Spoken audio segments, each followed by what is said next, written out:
हरिओम प्रिय दर्शकों, यदि आपकी मिथुन राशि या मिथुन लग्न है तो इस वीडियो को पूरे ध्यान से देखिएगा, समझिएगा। इस वीडियो में हम समझने वाले हैं कि अब आपके जीवन में यदि अभी तक धन की समस्या थी तो अब धन की समस्या खत्म होने वाली है। क्यों खत्म होने वाली है, इसके पीछे कौन सी ग्रह स्थितियाँ हैं, जिसे हम समझेंगे। प्रिय दर्शकों, हर एक व्यक्ति अपने जीवन में इसी बात को लेकर हमेशा कोशिश करता रहता है कि मेरे पास और धन हो जाए, मेरे पास और पैसा आ जाए और आ जाए।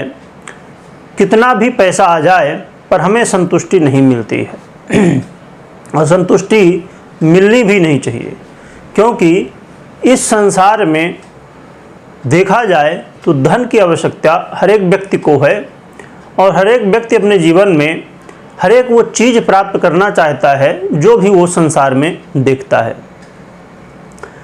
क्योंकि ये गृहस्थ आश्रम जो है, ये आश्रम तीनों आश्रम को चलाता है और इस गृहस्थ आश्रम में हर एक वो व्यक्ति जो गृहस्थ आश्रमी है वो अपने जीवन में उन बुलंदियों को छूना चाहता है जो वो सोच सकता है। परंतु ग्रह स्थितियाँ जो बदलती हैं उनमें कई बार ऐसे मौके मिलते हैं कि धन की समस्या को आप दूर कर सकते हैं। आइए समझते हैं। प्रिय दर्शकों, हम बात कर रहे हैं शुक्र की।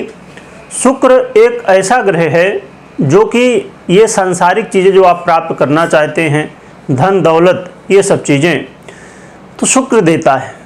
वही शुक्र अब अपना राशि परिवर्तन करने जा रहे हैं। शुक्र 12 जून को अपना राशि परिवर्तन करेंगे और मिथुन राशि में गोचर करना प्रारंभ करेंगे।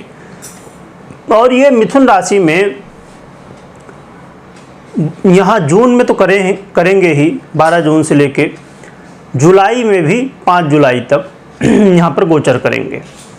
तो कहना चाहिए 12 जून से लेके 5 जुलाई ये जो समय होगा, इस समय धन आगमन के मार्ग आपको खुलेंगे।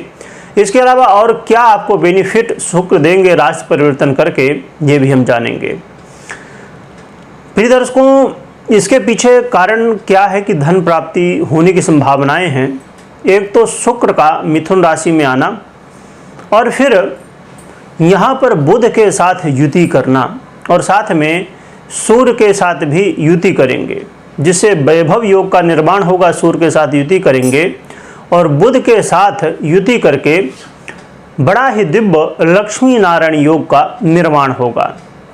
अब संभव है कुछ लोगों के मन में ये प्रश्न आ रहा होगा कि हम तो हर महीने सुनते हैं कि ये योग बना, वो योग बना, पर हमें रिजल्ट नहीं मिलता है। प्रिय दर्शकों, हमेशा कोई भी योग जब होता है तो उसके पीछे क्या कारण है, कैसे योग बनता है और योग कितना बली है, ये भी महत्वपूर्ण होता है।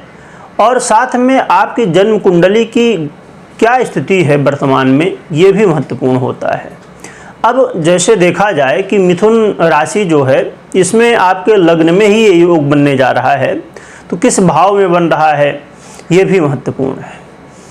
और साथ में देखा जाए तो शुक्र महाराज आपके जीवन में बेश बनते हैं, 12वें भाव के अधिपति, और साथ में आपके पंचमेश भी बनते हैं। इसलिए मिथुन राशि वालों के लिए तो बहुत अच्छा मौका है।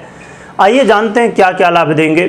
प्रिय दर्शकों, इस समय शुक्र महाराज यदि आप विदेश से जुड़े हुए हैं, चाहे आप जॉब करते हों, व्यापार करते हों या किसी भी तरह आप कुछ भी काम करते हों और यदि विदेश से जुड़े हुए हैं तो आपको यहाँ पर धन आगमन की स्थिति देखने को मिलेगी।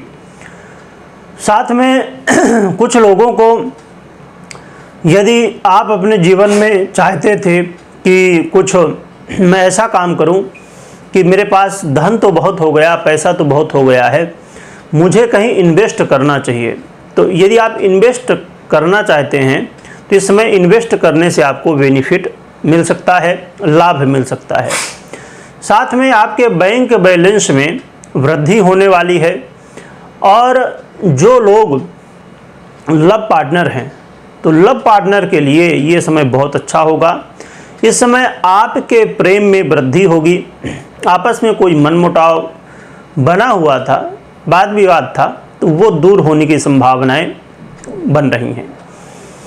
और आप अपने जीवन में यदि चाहते थे, आप यदि कला के क्षेत्र में काम करते हैं या फिल्म इंडस्ट्री में हैं या डेयरी उद्योग में हैं या ऐसे जो भी क्षेत्र जो शुक्र से संबंधित हैं, उन क्षेत्रों से संबंध यदि आपका है, आपका खासकर देखा जाए कि व्यापार है यदि, तो व्यापार में आपको बेनिफिट मिलेगा। और जो भी व्यापारी हैं, व्यापारियों के लिए विशेष रूप से समय धन लाभ की स्थिति देखी जाएगी। और जो मैरिज कहना चाहिए कि आपका विवाह हो चुका है या आप मैरिज के लिए प्रयास कर रहे थे, विवाह के लिए प्रयास कर रहे थे, तो उसमें भी आपको विवाह के लिए प्रयास कर रहे थे, उसमें भी आपको चांस ज़्यादा होंगे कि इस समय सफलता मिले। और यदि आपका विवाह हो चुका है, आपकी मैरिज लाइफ है, आप दाम्पत्य हैं, तो भी आपको यहाँ पर अपने प्रेम में अब बढ़ोतरी देखने को मिलेगी। यानी कि कई बार जब आपस में वाद विवाद हो जाता है तो उसके पीछे कारण यही होता है कि छोटी बातों को लेकर हम वाद विवाद कर लेते हैं, परंतु जब प्रेम में वृद्धि होगी तो ये वाद विवाद दूर होगा और आपस में सुलह हो जाएगी। तो ये दाम्पत्यों के लिए भी काफ़ी अच्छा समय कहा जाएगा। तो देखा जाए तो ये बहुत सारे लाभ आपको शुक्र देने वाले हैं। अब ये लाभ कितनी मात्रा में प्राप्त होंगे, ये डिपेंड करेगा कि आपकी ग्रह स्थितियाँ कैसी हैं, क्योंकि संभव है कि आपकी जन्म कुंडली में ग्रह स्थितियाँ बहुत ठीक ना हों या दशाएं ही ठीक ना चल रही हों, तो कई बार फिर इसका रिजल्ट हमें नहीं मिलता है या तो बहुत कम मात्रा में मिलता है। तो हमें फिर ऐसा महसूस होता है कि हमें जो बताया गया, तो इस ग्रह स्थिति में जो परिवर्तन हुआ या योग बने, उनका रिजल्ट हमें नहीं मिला है। तो इसलिए आपको कुंडली को, अपनी पर्सनल कुंडली को जरूर चेक करना चाहिए, क्योंकि ये गोचर का प्रभाव है। तो कभी भी गोचर के प्रभाव से खाली हमें निर्णय नहीं लेना चाहिए। कोई भी महत्वपूर्ण निर्णय लेने से पहले जन्म कुंडली और गोचर कुंडली दोनों को एक साथ समझना चाहिए, तभी निर्णय लेना चाहिए।